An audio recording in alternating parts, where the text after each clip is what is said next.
আসসালামু আলাইকুম। Blog with নাজুর চ্যানেলের পক্ষ থেকে সবাইকে স্বাগতম। আশা করি যে যেখানতে আমার এই ভিডিওটি দেখছেন সবাই ভালো আছেন। আমিও আলহামদুলিল্লাহ ভালো আছি। চিয়া সিডের উপকারিতা বেশ আর কম আমরা সবাই জানি।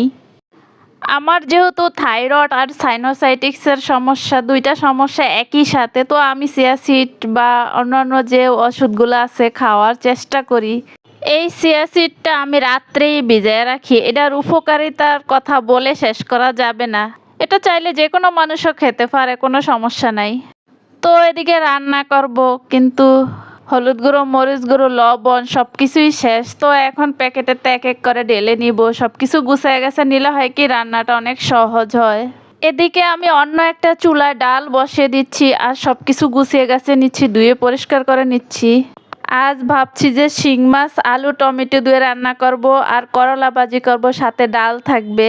তো এক এক করে আমার সব কিছু ধুয়ে পরিষ্কার করে নিচ্ছি। এখন মাছটা ধুয়ে পরিষ্কার করে নিব। আমি জানি না এই মুহূর্তে কে কোত্থেকে আমার এই ভিডিওটি দেখছেন বা দেখতেছেন। দেখতে থাকেন, দেখতে দেখতে যদি কোনো অংশে বিন্দু পরিমাণও ভালো লাগে, একটি লাইক দিয়ে চ্যানেলটি সাবস্ক্রাইব করে পাশে থাকবেন। আর যারা অলরেডি এই কাজটা করে ফেলছেন তাদেরকে অসংখ্য অসংখ্য ধন্যবাদ। তো এদিকে ডালটাও হয়ে আসছে, এখন লবণ চেক করে ধনেপাতা দিয়ে উঠিয়ে নিব।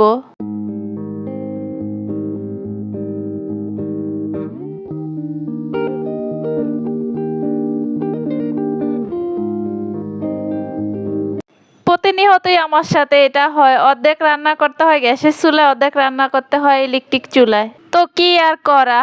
তো এখন এক এক করে মাছগুলা ভেজে নিব। এই মাছগুলো আগেরই আমার পরিষ্কার করা ছিল, এজন্য আজকে আমার কোনো ঝামেলাই হয়নি। এখন মাছগুলো উঠিয়ে নিব আর অন্য একটা ফ্যানে দিয়ে দিব কিছুটা পরিমাণ তেল। পেঁয়াজটা হালকা ভেজে সব মশলা একত্র করে একটু কষিয়ে নিব। আলুগুলো মশলার সাথে মিক্স করে এখন দিয়ে দেব কেটে রাখা সেই টমেটো আর কিছু কাঁচামরিচ কুচি। আমি এই মশলার মধ্যে আলু, টমেটো সব কিছু সিদ্ধ করে নিব। সবজিও সেম এভাবেই আমি রান্না করি।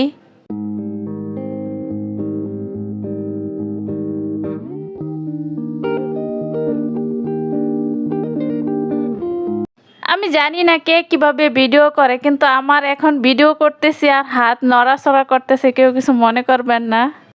তো এই পর্যায়ে তরকারিটা আমার কষানো শেষ। এখন ঝোলের পানি দিয়ে বলক আসা পর্যন্ত অপেক্ষা করব। তরকারিটা এ পর্যায়ে রান্না করা শেষ। এখন ধনেপাতা দিয়ে লবণ চেক করে উঠিয়ে নিব। আমরা যারা গৃহিণী আছি, আমার মনে হয় তারা রান্নার মধ্যে সীমাবদ্ধ না। কেন বললাম, কারণ এখানে তো আমি রান্না বান্নাই দেখেছি, আদারওয়াইজ যে কাজগুলো আছে সেগুলো তো আর ক্যামেরা ধরে ধরে ভিডিও করি নাই, তাই বললাম। তো এখন দুপুরের খাবারটা খেয়ে নেব।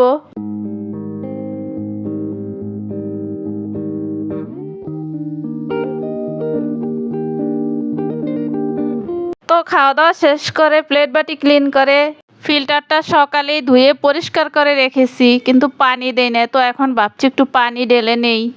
আমার মনে হয় সহজ বলতে কোনো কাজই নাই। হয়তো ভাবি যে এই জিনিসটা থাকলে হয়তো বা ওই কষ্টটা হবে না, ওই জিনিসটা থাকলে এটা হবে না, কিন্তু সবই দেখি এক, ধোয়া মোছা, পরিষ্কার করা, চেঞ্জ করা। তাই বললাম যে কষ্ট ছাড়া কোনো কাজই নাই। এদিকে টুকটাক কাজ করতে করতে হাঁপিয়ে গেছি, তো ভাবলাম যে একটু পানিও খেয়ে নেই।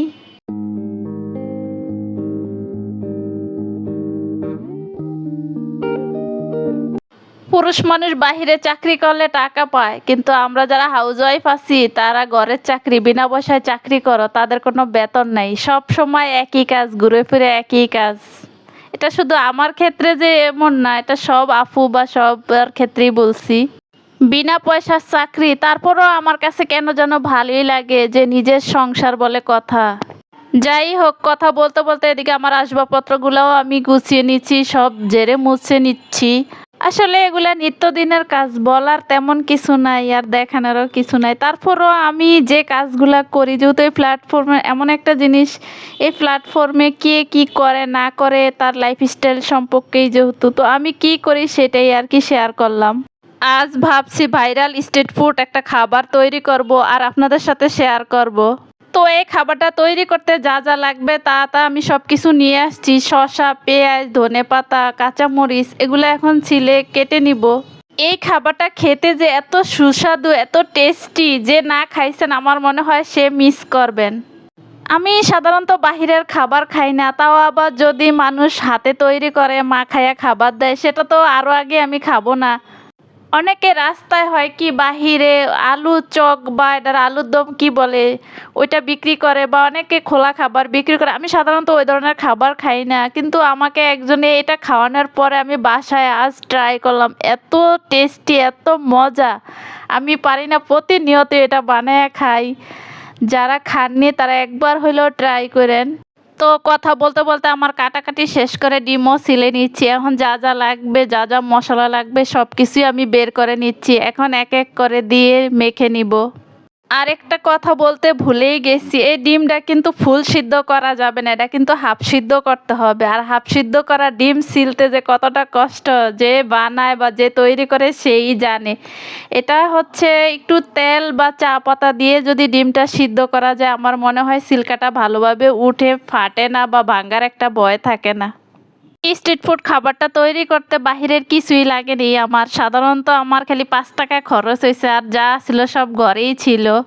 5 টাকা খরচ করে শুধু একটা তেঁতুলের চাটনি নিয়ে আসছি। তো এই মশলাটা তৈরি করতে আমার যা যা দরকার, এখানে আমি দিয়ে দিছি বিট লবণ, টেস্টি লবণ, রেগুলার লবণ, টালা মরিচের গুঁড়ো, সস, কাসুন্দি, তেঁতুলের চাটনি, শসা, কাঁচামরিচ, ধনেপাতা, সরিষার তেল দিয়ে ভালো করে মাখিয়ে নিচ্ছি। এখন খাবারের পালা। আপনিও চাইলে বাসায় খাবারটি তৈরি করে খেতে পারেন বা কারো খাওয়াইতে পারেন। যারা ধৈর্য সহকারে আমার ফুল ভিডিওটা দেখছেন বা দেখতে আছেন তাদেরকে অসংখ্য ধন্যবাদ। আজ এ পর্যন্ত। সবাই ভালো থাকবেন, সুস্থ থাকবেন। আল্লাহ হাফেজ।